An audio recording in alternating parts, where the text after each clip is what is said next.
Welcome back, and with our guest today in this segment, we're going to talk about the role of Egyptians abroad and how could they benefit here in Egypt, and how they could give us their experiences and what they've learned there and come and apply it here in our in all fields, whether it's in economy, in education, in finance.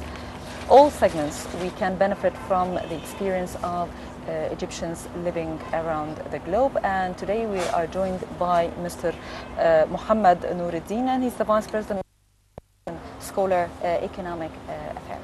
Hello, sir, and welcome to our show. Welcome to you. Good morning. Good morning. Well, first of all, I'd like to ask you about the role itself of the Council of Economic Affairs that you're Vice President of in enhancing the role of expatriates to help the economy of Egypt. First of all, I would like to explain that Yes. part of this council I'm honored to be part of. They are practical. They are doing things to be to get benefit on ground. Most of our meeting it goes with with the army, the engineering sector in the army. So whatever idea, whatever good things which is benefit the country, we go through it. That's first of all. Secondly, your colleague has asked about the benefit of the people who live abroad. Actually, I've lived abroad for the past 35 years. So I've lived in different countries. And I've met a lot of scientists. I got the idea that no more scientists live in Egypt, but I was wrong. Every day some other scientists come born again in Egypt. So in any case, about a year ago, they made the first conference for the Egyptian scientists and the Egyptian businessmen who lived abroad to benefit the country. Actually, I have some. It should have done better than that. I mean, should be well planned, and it should be supported by the Prime Minister to get the benefit out of it. And I have a different idea of the way it's been done, if you allow me to explain the idea. The idea is to, you see, part of developing the country is to benefit of the science, which is the Egyptian have a lot of experience abroad. And the problem in Egypt is finance, usually is finance, which is my part.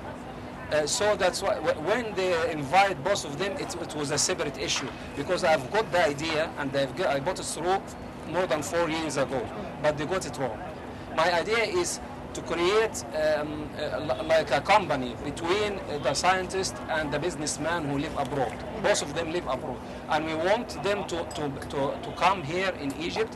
And this idea, this scientific idea, it's a project. You can benefit or get a service out of it. The idea is the businessman will be responsible on finance and marketing, because it's a project, and the scientists will be responsible on the technicality of the idea, which is going to be there. I dreamed of many source of scientific idea goes here in the country that will develop the country very fast, because science will make shortcut, will develop, will get you the many solution to the problem. Say He's got some technicality which make the land produce 2 or 3 times by feeding the right things to direct mix with the water. Actually, it exists. This I'm not just. I met the person, such a person who does that. This idea, it needs to be marketing, because it's the equipment, everything is expensive. Then if they don't go to the country and ask them to finance, we get some Egyptian man who, instead of helping the other country or invest his money in another country, will invest it here, and he will benefit in it. But the country should show that they support the idea. So they will give the land, which is going to have this scientific center, whatever, but on a fixed rent for a long time, or they will buy it or whatever. But they have to show support. This conference should be planned ahead, and it should be done in 3 days, Friday, Saturday, and Sunday. to get all as much as possible of this scientist from abroad and the businessman. A long time ago they say, what do you call it? Money plus authority is corruption. Can you imagine if money plus science, what will produce? Very nice things will happen. A lot of development will happen. Sir, as you said, education is the main core and the base for any society. If any society wants to develop and move forward, the first thing they have to start with is education. Here, many scientists need an opportunity, but they don't get it. And once they travel abroad, they have all the facilities, and they became big names. And one more time comes to Egypt as celebrities. So is it a problem only of finance, or it's the bureaucracy, or what's the main problem?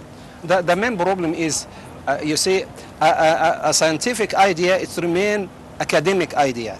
Unless you do it on the land, unless you experience it, unless it will solve a problem in Egypt. And all these scientific ideas, they solve the problem. I would like to tell you the example I've given 2 minutes ago. If somebody came in this idea of making the land produce 2 or 3 times using that, if you do it here, first, the benefit for Egypt, that's the first market. Second market, Arab country. Third market is Africa.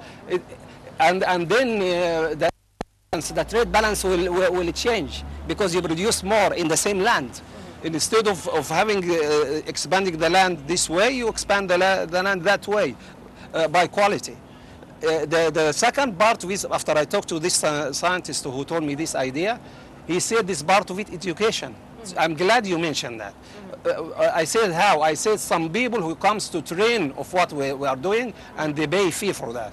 So that's it goes both ways. You can buy more equipment, you develop yourself, and you can teach somebody in the next generation who is for example, he was graduated from the agriculture college or whatever, and he had a master degree, and this is a new science. He needs to learn about it in practical way. The main thing is practical. A lot of idea is only you study in books. It's academic. The practical thing is which is developed the country. Yes. Now, Doctor, I'm quite curious about your experience abroad. You just mentioned that you lived abroad for 35 years. Would you tell us more about the country you were in and the speciality? Because being a scholar, tell us more about the speciality also. My specialty. Developing the economy of a country. Yes. That was my. I lived in England for a long time. I moved to USA also. I've gone through Europe, Germany. I traveled the world, and I met scientists. Then I discover, I mean, the country which is being, you cannot call it a third country. You see the first one, second one, third one. They are developed by using the scientific idea in practical way. And actually, study is not all making an invention. Study the market of the whole country, of the whole world. It's a scientific research. Then you know how to come to the market, how you have better share for Egypt, in the, say in the France market or in Europe or anywhere. This is what the people who has come forward has developed their economy that way. It's a practical part what it is. In the same time, education, because you need to get new generation who knows what to do. Next one. We don't have shortage of idea. We don't have shortage of mind. We don't have shortage of natural resources. It's how to use it. You cannot imagine we are living on 7% of our land, and that can make, if you use say 25 or 30, you can create a new Canada or a new Australia here. I'm talking about scientists and scientific idea. You can do that because all this is not just a desert. You will find some mineral down there. You will find some of them are able to be to cultivate if you get the water. And the scientists, they have idea how to get the water where from. I mean, there is an older project. I am holding it and I'm trying to put it forward. It's very, very important. Is the Congo River. All the idea it has on the time of the ex-president, and it came a time they said, oh, it's too expensive. How you get the water up about 200 meters, because they were thinking of the way which is done from south, what do you call it, Sudan.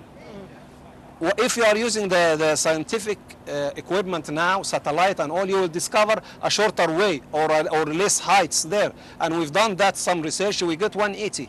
We get 180 meter, the less 20 meter than what they get it on the time of Sadat, when he got these people to make the research. Always there is development. This particular project is very important, and I will be behind it. I will think of another way to go through it, but we use all the scientific equipment, new satellite, and find out another way, because you cannot imagine. We are getting 55.5 billion from the River Nile, if we get it. We get sometimes we get less than that.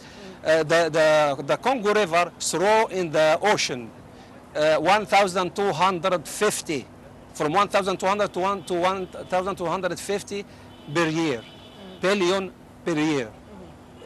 Metric ton. I'm talking about metric ton, cubic metric ton.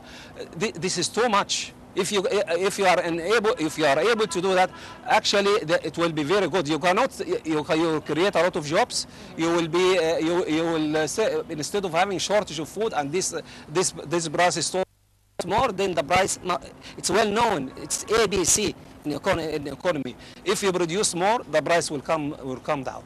So that's the idea. You have a lot of land which needs only water. It's a desert, but it's a good soil. You can cultivate it if you have the water. Well, I'd like to thank you very much. Thank you very much, Dr. Mohammed Noureddin Ibrahim, the Vice President of Egypt's Scholars Council Economic Affairs. Thank you very much. Thank you very much for inviting me. Can I say one thing? Yes, of course. There is a big problem that everybody in position, he has got a secretary or manager, he stopped the people from coming to him. That's very wrong. I call to the president, he should make somebody who watch a program like you, and there is a lot of scientists come to your program and to other program, and he say idea, it doesn't come to the president. Nobody's telling him, everybody busy doing something else. So if he gets somebody to watch and tell him, it will be a good idea. Hopefully we will be able to get through, yes. Yeah. Dina, I think Thank you, sir, very You're much. welcome. Thank you very much. And now we're moving to this report, so please stay tuned.